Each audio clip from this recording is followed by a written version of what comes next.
नमस्कार दोस्तों, कैसे आप सभी लोग। आज तारीख 13 नवंबर 2024 है, दिन बुधवार। हिंदी तिथि की बात की जाए तो आज कार्तिक माह के शुक्ल पक्ष की द्वादशी तिथि है। तो चलिए दोस्तों, एक बार फिर से हाजिर हो गए आपके सामने राजस्थान की आज की 40 और गर्मा गर्म बड़ी खबरों को लेकर। बताएंगे आपको सभी खबरों के बारे में विस्तार से, लेकिन उससे पहले आज की बड़ी खबरों पर, मुख्य समाचारों पर, टॉप हेडलाइंस पर एक नजर डाल लेते हैं।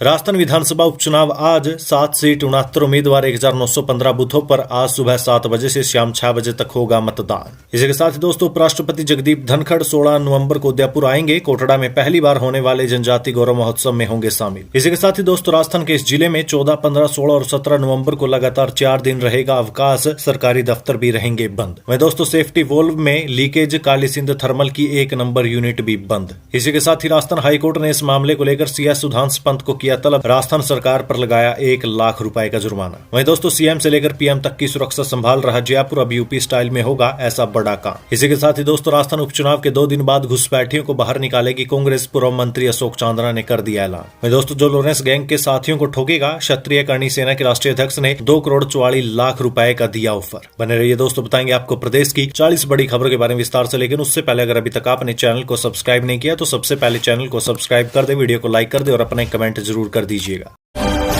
राजस्थान की आज की पहली और बड़ी खबर दोस्तों, राजस्थान विधानसभा उपचुनाव आज 7 सीट 69 उम्मीदवार 1915 बूथों पर आज सुबह 7 बजे से शाम 6 बजे तक होगा मतदान। देखिए, राजस्थान में विधानसभा की 7 सीट पर उपचुनाव के लिए मतदान आज यानी बुधवार 13 नवंबर को होगा। 7 विधानसभा क्षेत्र महिला और 59 पुरुष समेत कुल 69 उम्मीदवार मैदान में हैं। निर्वाचन आयोग से मिली जानकारी के अनुसार इन सभी 7 सीटों के लिए कुल 1915 मतदान केंद्र बनाए गए, जहां आज बुधवार को सुबह 7 बजे से शाम 6 बजे तक मतदान होगा। वोटों की गिनती 23 नवंबर को होगी। शांतिपूर्ण और निष्पक्ष मतदान संपन्न कराने के लिए सुरक्षा के कड़े इंतजाम भी किए गए हैं। दोस्तों, अगर आप ये खबर उपचुनाव वाले जिलों से देख रहे हैं जहाँ मतदान हो रहा है, तो अपने मतदान का उपयोग जरूर कीजिएगा दोस्तों।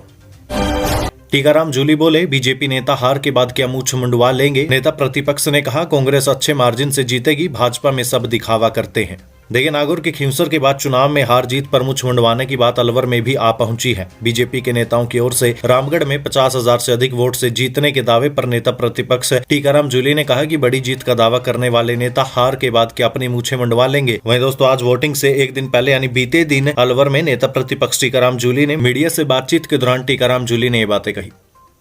उपराष्ट्रपति जगदीप धनखड़ 16 नवंबर को उदयपुर आएंगे। कोटड़ा में पहली बार होने वाले जनजाति गौरव महोत्सव में होंगे शामिल।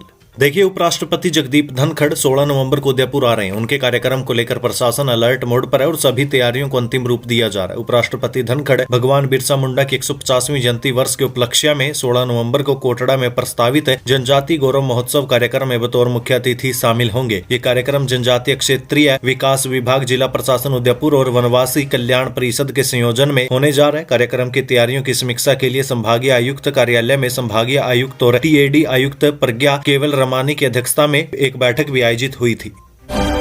14, 15, 16 और 17 नवंबर को लगातार 4 दिन रहेंगे अवकाश। सरकारी दफ्तर रहेंगे बंद। देखिए दोस्तों, राज्य के एक जिले में 4 दिन लगातार अवकाश आ रहे हैं। इस कारण लोगों ने लंबा वीकेंड प्लान कर लिया। इस जिले में आगामी 14, 15, 16 और 17 नवंबर को 4 दिन लगातार अवकाश रहेंगे। इस दौरान अधिकांश सरकारी दफ्तर भी बंद रहेंगे। हम बात करें दोस्तों राजस्थान के अजमेर जिले की। अजमेर जिले में लगातार 4 दिन के अवकाश आ रहे हैं। अजमेर जिले में इन दिनों पुष्कर मेला लगा हुआ है। इसी कारण कल यानी 14 नवंबर को पुष्कर मेले का स्थानीय अवकाश जिला कलेक्टर की ओर से घोषित किया गया। वहीं 15 नवंबर को गुरु नानक जयंती का अवकाश है। इसके अलावा 16 नवंबर को शनिवार और 17 नवंबर को रविवार का अवकाश रहेगा। ऐसे में 14 से लेकर 17 नवंबर तक अधिकांश सरकारी दफ्तरों में अवकाश रहेगा। वहीं दोस्तों, 16 नवंबर को छोड़कर बाकी 3 दिन सरकारी स्कूलों में भी अवकाश रहेगा। जिले में लगातार 4 दिन के अवकाश आने के कारण स्थानीय लोगों ने लंबा वीकेंड मानते हुए घूमने फिरने का प्लान कर लिया है। सेफ्टी वॉल में लीकेज, काली सिंध थर्मल की 1 नंबर यूनिट बंद।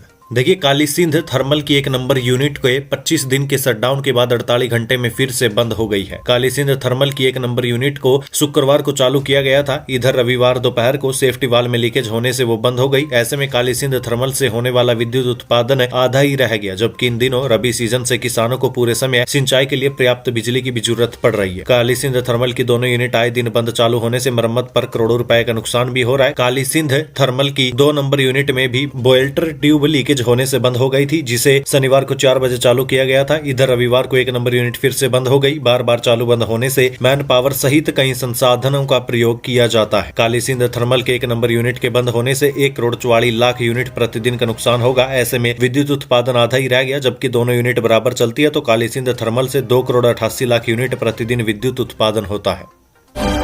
राजस्थान हाईकोर्ट ने इस मामले को लेकर CS सुधांशु पंत को किया तलब, सरकार पर लगाया 1 लाख रुपए का जुर्माना। देखिए, राजस्थान हाईकोर्ट ने सड़क सुरक्षा के लिए 8 साल पहले दिए गए 25 दिशा निर्देशों की पालना पर राज्य सरकार की चुप्पी और सुनवाई के दौरान पैरवी के लिए कोई हाजिर नहीं होने पर कड़ी नाराजगी जताई। साथ ही टिप्पणी करते हुए कहा कि लगता है सरकार सड़क दुर्घटना में मौत जैसे गंभीर मुद्दों पर समाधान खोजने में विफल रही है। कोर्ट ने इस मामले में 27 नवंबर को दोपहर 2 बजे मुख्य सचिव को व्यक्ति से बुलाया है। वहीं पक्ष रखने का एक और मौका देते हुए सरकार से राज्य विधिक सेवा प्राधिकरण 1 लाख रुपए हर्जाना जमा कराने को भी कहा है।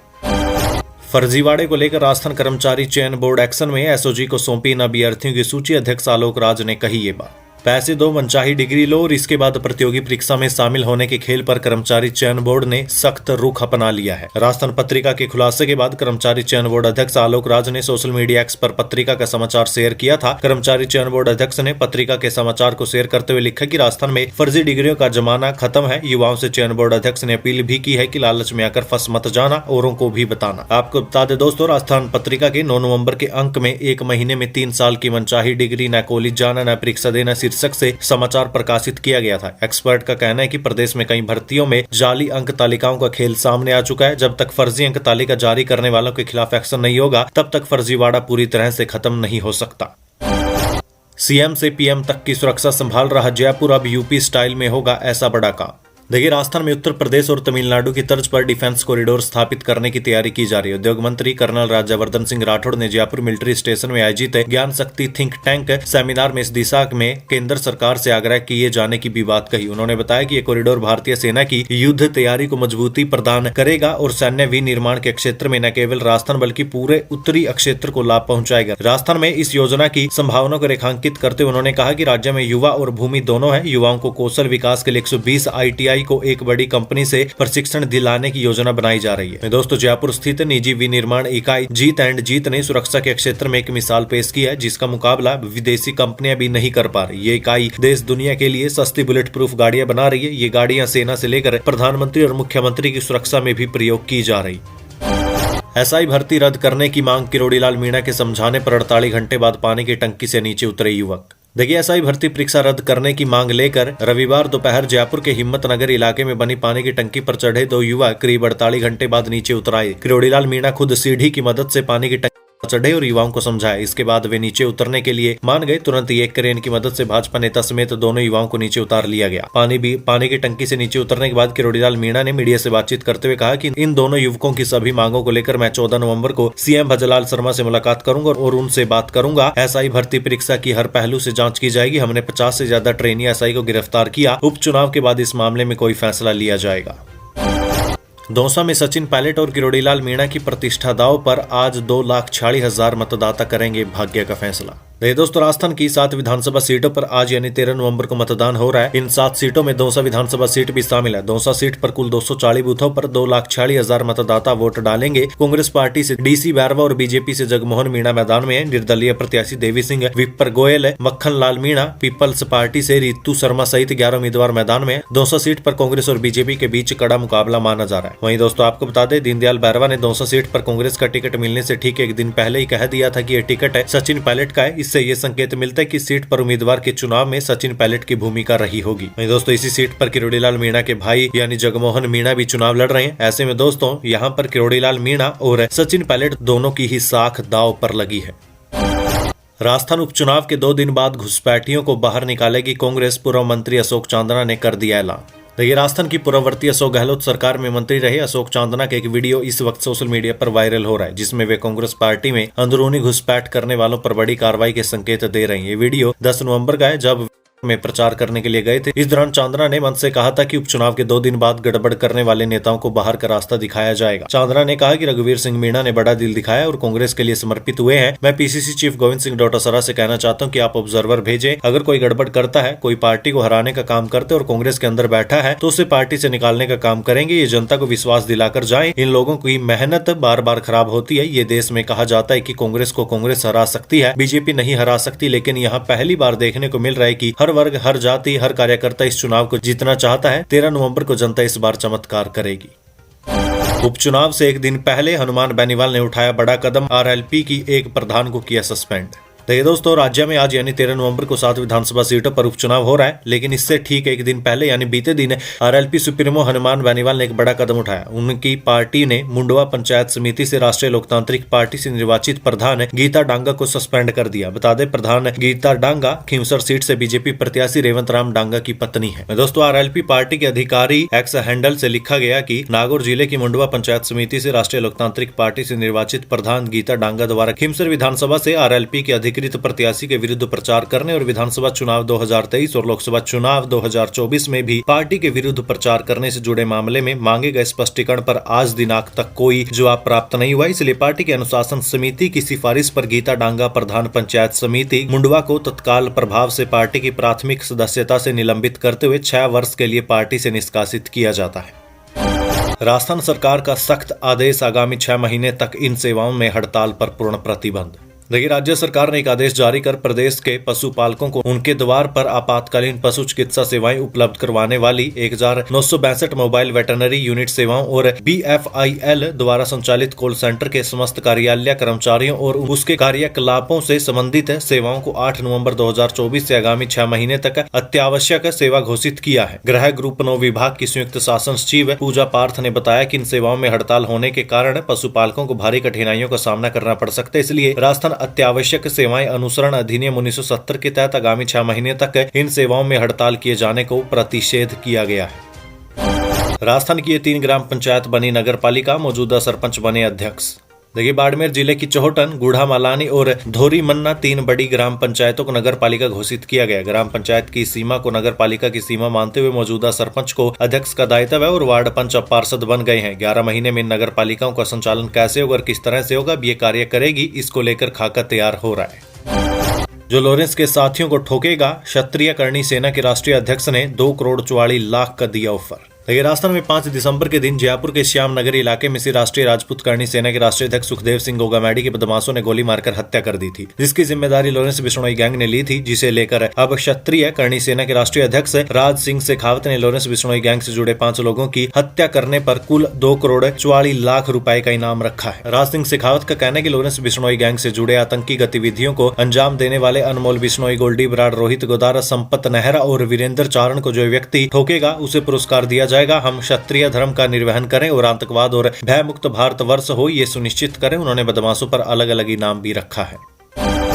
लाइसेंस मैनुअल फीस ऑटोमेटेड की आवेदकों की कट रही जेब, आरटीओ ने भी माना वसूली को गलत। देखिए, जगतपुरा आरटीओ कार्यालय में लाइसेंस बनवाने वाले लोगों से रोज 1 लाख रुपए की अतिरिक्त वसूली हो रही है। खुद आरटीओ ने लोगों से वसूले जा रहे इस शुल्क को गलत माना। इतना ही नहीं, परिवहन विभाग को यह शुल्क बंद करने के लिए भी पत्र लिखा है, लेकिन वसूली का सिलसिला फिलहाल नहीं थमा। इसके बाद भी परिवहन विभाग ने मामले में चुप्पी साध रखी और रोज 400 से अधिक लोगों से ये अतिरिक्त शुल्क की खुलेआम वसूली हो रही है। जयपुर शहर में आरटीओ जगतपुरा ने स्थायी लाइसेंस की प्रक्रिया में बदलाव कर दिया। करीब 7 दिन से ऑटोमेटेड की जगह अब मैनुअल ट्रायल शुरू कर दिया गया, लेकिन लाइसेंस शुल्क में कोई बदलाव नहीं किया गया। आवेदकों से ऑटोमेटेड का ही शुल्क वसूला जा रहा है। लोगों से स्थायी लाइसेंस के लिए 1050 रुपए लिए जा रहे हैं। बिना पर्यावरण मंजूरी के 23,000 खदानें हो सकेंगी। संचालित सुप्रीम कोर्ट ने मंजूरी की समय सीमा 31 मार्च तक बढ़ाई, लेकिन आवेदन 3 सप्ताह में करना होगा। देखिए, सुप्रीम कोर्ट ने प्रदेश की 23,000 खदानों को राज्य स्तरीय पर्यावरण मंजूरी जारी करने की समय सीमा को 31 मार्च 2025 तक बढ़ा दिया है। मुख्य न्यायाधीश संजीव खन्ना और जस्टिस संजय कुमार की बेंच ने यह आदेश राज्य सरकार की अपील को स्वीकार करते हुए दिया। सुप्रीम कोर्ट ने साफ किया है कि प्रदेश की इन खानों को आदेश की तारीख के 3 सप्ताह के भीतर राज्य पर्यावरणीय प्राधिकरण के यहाँ पर्यावरणीय मंजूरी के लिए आवेदन करना होगा। दरअसल नेशनल ग्रीन ट्रिब्यूनल ने जिला स्तरीय पर्यावरण मंजूरी प्राप्त खानों को 7 नवम्बर तक राज्य स्तर पर पर्यावरणीय मंजूरी लेने के लिए कहा था। मंजूरी न मिलने पर इन खानों के बंद होने का संकट खड़ा हो गया था। इसके बाद सरकार ने सुप्रीम कोर्ट में अपील दायर की थी। 8 नवंबर को सुप्रीम कोर्ट में सरकार को अंतरिम राहत मिल गई थी। प्रदेश सरकार ने सुप्रीम कोर्ट में दायर अपील में कहा था कि अगर ये खाने बंद हो जाती है, राज्य में बेरोजगारी, सामाजिक अशांति और स्थानीय अर्थव्यवस्था पर प्रतिकूल प्रभाव पड़ेगा। इससे प्रदेश में बड़े पैमाने पर निर्माण कार्य भी प्रभावित होंगे। वहीं इन खदानों में काम करने वाले करीब 15 लाख श्रमिकों की नौकरी पर भी संकट आ जाएगा। ऐसे में पर्यावरण, वन और जलवायु परिवहन मंत्रालय की राज्य पर्यावरणीय प्राधिकरण द्वारा आवेदनों के पुनः मूल्यांकन की प्रक्रिया पूरी करने के लिए 1 वर्ष का समय बढ़ाया जाए, क्योंकि SCIAA में समिति ढांचे और स्टॉक होने के कारण वो इस समय सीमा में उसे पूरा करना संभव ही नहीं। प्राधिकरण द्वारा अब तक प्राप्त आवेदनों में से कुछ का ही मूल्यांकन किया गया। ऐसे में समय सीमा बढ़ाई जानी चाहिए। काबुल, भूटान, तुर्किस्तान और तिब्बत से आए हिमालयन ग्रीफोन।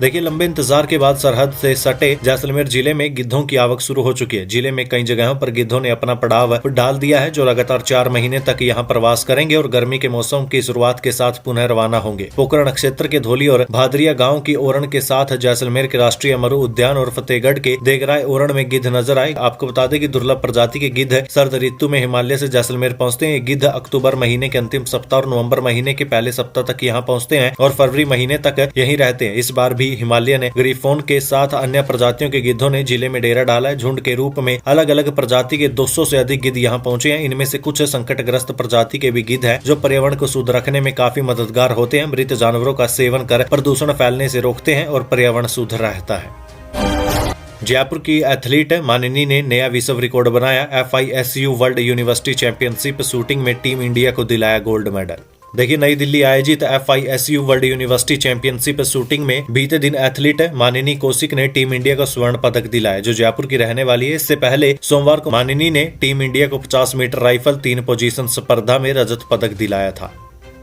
ट्रैफिक ब्लॉक के कारण रेल यातायात प्रभावित। जोधपुर से साबरमती 16 नवंबर तक रद्द रहेगी। लालगढ़ दादर 1.5 घंटा रेगुलेट की। देखिए, उत्तर पश्चिम रेलवे द्वारा अजमेर मंडल के मदार से पालनपुर रेलखंड पर नाना से केशवगंज स्टेशनों के बीच ब्रिज संख्या 717 पर RCC बॉक्स डालने के कारण ट्रैफिक ब्लॉक लिया जा रहा है। ब्लॉक के कारण रेल यातायात प्रभावित रहेगा। उत्तर पश्चिम रेलवे के मुख्य जनसंपर्क अधिकारी कैप्टन शशि किरण ने बताया कि उत्तर पश्चिम रेलवे पर संचालित साबरमती एक्सप्रेस रद्द रहेगी और लालगढ़ दादर 1.5 घंटा रेगुलेट रहेगी। गाड़ी संख्या 14821 जोधपुर से साबरमती एक्सप्रेस आज यानी 14 और कल यानी 15 नवंबर को रद्द रहेगी। वहीं गाड़ी संख्या 14822 साबरमती से जोधपुर एक्सप्रेस 15 से लेकर 16 नवंबर तक रद्द रहेगी। दोस्तों, गाड़ी संख्या 14707 लालगढ़ से दादर ट्रेन जो 15 नवंबर को लालगढ़ से प्रस्थान करेगी, वो जोधपुर से मारवाड़ जंक्शन स्टेशनों के मध्य 1 घंटा 30 मिनट रेगुलेट रहेगी। 2500 रुपए सस्ती हुई चांदी। 10 ग्राम स्टैंडर्ड सोने की कीमत लुढ़क कर पहुंची 73,600 रुपए। देखिए, दुनिया भर के शेयर बाजार में आई तेजी की वजह से कीमती धातुओं की कीमत में गिरावट का सिलसिला शुरू हो चुका है। बीते दिन भी स्टैंडर्ड सोने की कीमत में जहां 1600 रुपए की गिरावट आई थी, इसके बाद 10 ग्राम स्टैंडर्ड सोने की कीमत 73,600 रुपए पर पहुंच गई। वहीं चांदी प्रति किलो की कीमत 2500 रुपए टूटकर 91,000 पर पहुंच गई। सराफे व्यापारियों के अनुसार अगले 1 सप्ताह तक सोने और चांदी की कीमत में बदलाव का सिलसिला जारी रहेगा। पुष्कर मेले में दुनिया की सबसे छोटी गाय पुंगनूर। दावा समुद्र मंथन में निकली कामधेनु भी इसी नस्ल की। PM मोदी के पास भी। देखिए दोस्तों, इंटरनेशनल पुष्कर फेयर में पुंगनूर नस्ल की गाय चर्चा का विषय बनी हुई है। दावा है कि ये भारतीय नहीं बल्कि दुनिया की सबसे कम ऊंचाई की गाय है। इसी साल जनवरी में PM नरेंद्र मोदी ने इसी नस्ल की गाय के साथ एक वीडियो शेयर किया था। पुष्कर आई ये गाय सिर्फ प्रदर्शनी के लिए लाई गई है, गोपालक इन्हें बेचना नहीं चाहते। 17 से 24 इंच यानी सिर्फ 3 फीट लंबी इन गायों की कीमत 2 से 10 लाख है। ये गाय 5 लीटर तक दूध देती है। इनके दूध की कीमत भी 1000 रुपए तक है, जबकि घी भी 50,000 रुपए किलो तक बेचा जाता है। इसे पुष्कर लेकर आए अभिनव तिवारी और महेंद्र यादव कहते हैं कि इन गायों को गोद में उठाकर भी घूम सकते हैं। इस गाय की नस्ल को लेकर कई धार्मिक मान्यताएं जुड़ी हुई है। दोस्तों, धार्मिक मान्यताओं के अनुसार अमृत प्राप्ति के लिए जब देव और दानवों ने मिलकर समुद्र मंथन किया था, तो अमृत निकलने से पहले कई दुर्लभ चीजें भी उसमें से निकली थी। उसमें से एक सुरभि गाय भी निकली थी। इसे कामधेनु भी कहा जाता है। आंध्र के लोगों का मानना है कि पुंगनूर वही सुरभि गाय है। उस समय इसकी ऊंचाई 10 फीट थी, जो अब समय काल के प्रभाव से छोटी हो गई। वैदिक काल में जब विश्वामित्र राजा थे, तो उन्होंने ऋषि वशिष्ठ से कामधेनु को हड़पने के लिए युद्ध किया था। युद्ध में ऋषि वशिष्ठ ने की कामधेनु ने मदद की थी। इसी कारण राजा विश्वामित्र हार गए थे। इसी के दूध से तिरुपति बालाजी को अभिषेक किया जाता है। इसे अक्षीराभिषेकम कहा जाता है। जेईई मेन में 5,10,000 स्टूडेंट्स ने किया आवेदन। OBC और EWS कैटेगरी वालों को राहत नहीं, कैटेगरी बदल कर करना पड़ सकता है अप्लाई। देखिए, देश की सबसे बड़ी इंजीनियरिंग प्रवेश परीक्षा यानी कि जेईई मेन के जनवरी सेशन की आवेदन प्रक्रिया जारी है। गत 14 दिनों में सिर्फ 5,10,000 स्टूडेंट्स ने आवेदन किया था। आवेदन की लास्ट डेट 22 नवंबर तक की है। पिछले साल सेशन के लिए 12,21,000 से अधिक स्टूडेंट्स ने आवेदन किया था। काउंसलिंग एक्सपर्ट अमित आहूजा ने बताया कि इस वर्ष आवेदन प्रक्रिया की गति बहुत धीमी है। हजारों स्टूडेंट्स आवेदन ही नहीं कर पा रहे क्योंकि इस वर्ष पहली बार जेईई मेन आवेदन के दौरान ओबीसी और ईडब्ल्यूएस के स्टूडेंट्स कैटेगरी सर्टिफिकेट आईडी और इश्यू डेट के साथ प्रमाण पत्र जारी करने वाले अधिकारी का नाम भी मांगा गया। अगर कैटेगरी आवेदन में इन बाध्यताओं में राहत नहीं दी गई तो विद्यार्थी को मजबूरन कैटेगरी का होने के बाद भी सामान्य कैटेगरी से ही आवेदन करना होगा। पुष्कर मेले को लेकर 3 स्पेशल ट्रेन शुरू हो गई। 15 नवंबर तक चलेगी। टूरिस्ट को देखते हुए लिया निर्णय। देखिए, पुष्कर मेले में उप रेलवे 12 नवंबर और 15 नवंबर को स्पेशल ट्रेन चलाएगा। अजमेर से 0964 गाड़ी संख्या सुबह 9:30 बजे रवाना होकर सुबह 10:40 पर पुष्कर पहुंचेगी। इसी दिन ये ट्रेन वापस सुबह 11:15 पर पुष्कर से रवाना होकर दोपहर 12:20 पर वाया मदार होते हुए अजमेर आएगी। मार्ग में ये ट्रेन मदार, माकड़वाली और बूढ़ा पुष्कर पर ठहराव करेगी। ऐसे दोस्तों, दूसरी ट्रेनों का भी टाइम टेबल जारी कर दिया गया है। पुष्कर मेले को देखते हुए, टूरिस्ट को देखते हुए ये निर्णय लिया गया है। स्टंटबाजी के चक्कर में युवक ने ट्रैक पर फंसा दी थार, तभी पीछे से आ गई मालगाड़ी।